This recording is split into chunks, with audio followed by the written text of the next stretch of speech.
Uy, meron pa pala mas mura sa G100 ni UMIDIGI. This is yung kanyang A variant, G100a. A means affordable. Yes, you're right. Powered by the same processor, the T615 ni Unisoc.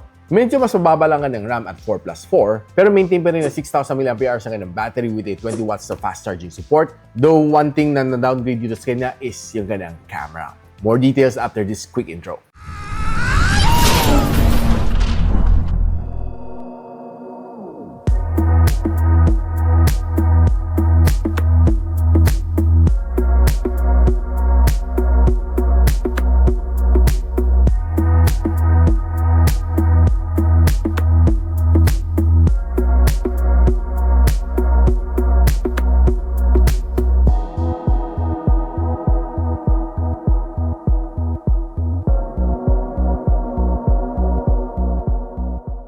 Now, itong G100a ni UMIDIGI na may 4+4 gigs of RAM and 128 gigs of storage comes at a price point of 5,500 pesos, but makuha mo to during their sale at around mga 4,500 pesos. Everything, I'll post the link on the description box below or just simply click the product link that I'll provide. Now, one thing na napansin ko dito sa kanya is similar naman siya sa G100. Except na pag tinignan mo ka ng camera, yung sa G100 nakasulat dito 50MP. Dito sa G100a walang nakasulat. So, that's the only main difference nilang dalawa. Maganda-gandang color na matte black dito sa likod, which is, of course, hindi siya kapitin ng mga fingerprints dito kahit anong hawak mo, which is definitely good. Plastic back, plastic side frames. Though hindi ko lang alam kung anong level na scratch resistance ang kanyang screen. Medyo hindi lang ako natutuwa dito sa kanyang teardrop notch, plus medyo makapal nga ng bezel, pati nga ng baba. But on the flip side, okay dito sa kanya is that it can support isang micro SD plus isang 4G SIM or dalawang 4G SIM na sabay. Now, itong phone na ito is being powered by the Unisoc na T615, which is the same na sa G100. Though yung kanyang score dito sa Antutu benchmark is a little bit lower at 288,000 points compared sa 317,000 points dito sa G100. Now, if you break it down, this is what you'll get. 154 ka na loop score and a 96% na reliability dito sa Wildlife Extreme. Ito score na kuha ko dito sa Geekbench sa kanyang CPU benchmark and sa kanyang GPU benchmarking. Now, this one also has a 6,000 mAh na battery which can support up to 20 watts of fast charging. Though, one thing na napansin ko dito sa kanya is makunat ang kanyang battery, even lasting longer than yung G100. Itong G100a, nung tinest ko naman to sa PC Mark na battery stress test, ang ganda ng score na nakuha ko. Near 23 hours ang nakuha ko dito sa kanya as compared dito na 19 hours nakuha ko dito sa G100 sa kanyang battery stress test. Now, pagdating naman sa screen, pareho naman sila ni G100. This one also comes with a 6.9-inch na IPS LCD with 120Hz of screen refresh rate, and this one can only display up to 720p. Pareho naman sila ni G100. Pag nag-browse ka dito sa kanya, wala kang maging problema. Smooth naman ang kanyang transition sa Facebook, sa TikTok, sa Instagram, or on other mga social media sites na ginagamit din niya madalas. Wala kang maging problema naman dito sa kanya. As long as you have a good internet connection, no problem. And if you're watching naman your favorite shows naman dito on YouTube, this one can only display up to 720p. Of course, syempre, don't expect na makakapag-node ka ng very sharp like 1080p and or mga 2K display. But 720p dito sa kanya is, I would say, watchable.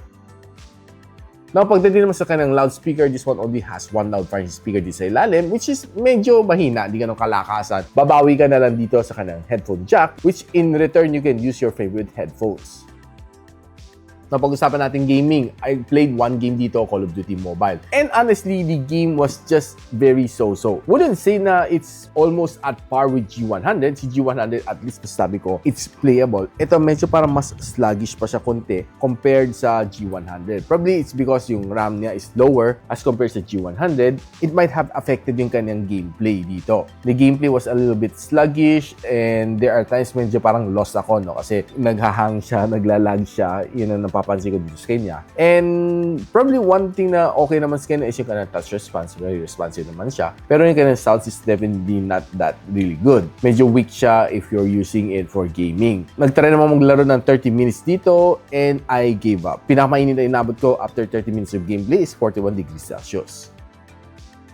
Pag-usapan naman natin kanyang camera. This one has a 13MP na main camera sensor together with a 2MP na depth sensor. It can shoot you up to 1080p and 30fps. And kanyang front-facing camera, 8MP, which can shoot you up to 720p and 30fps. So guys, right now, tingnan natin some of the shots na nakuha natin from the G100a ni UMIDIGI and starting off with some outdoor shot. Pansin ko okay naman mga details na nakuha ko dito sa mga bato. Except na medyo maputi ang kanyang background, making it a little bit more overexposed based sa akin observation.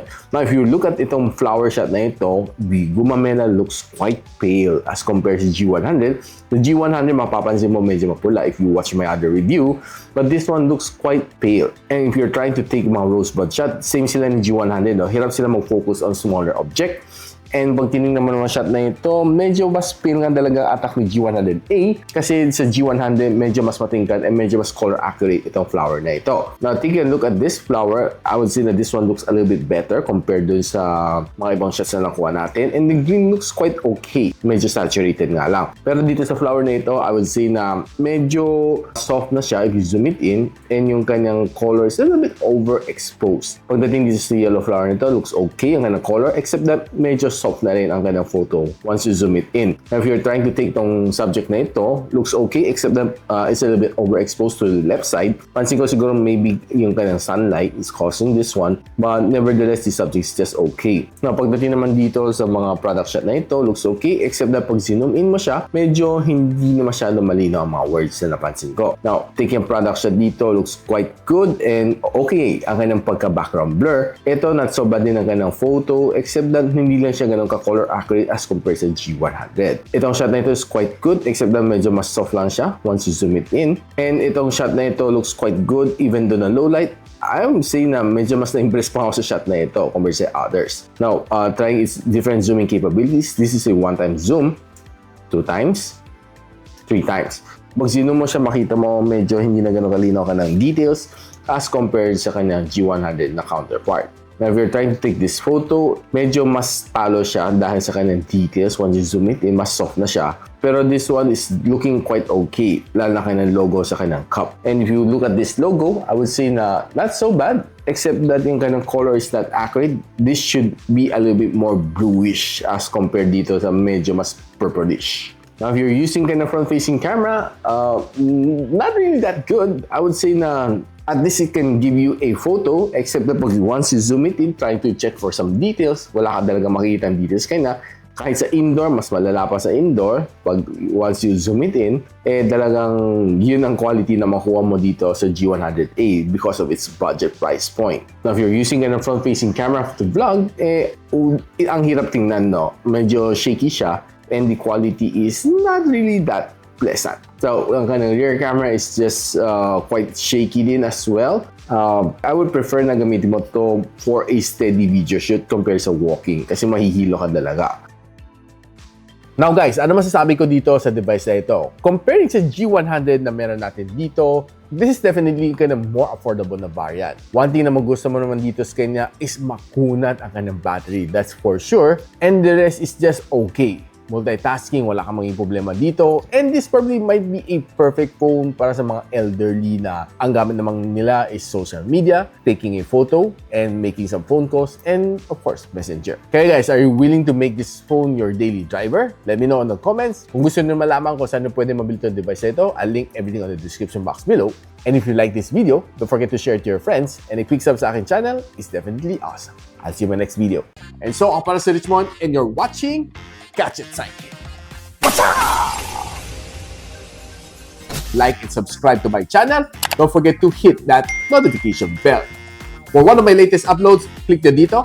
And for one of my popular uploads, click here.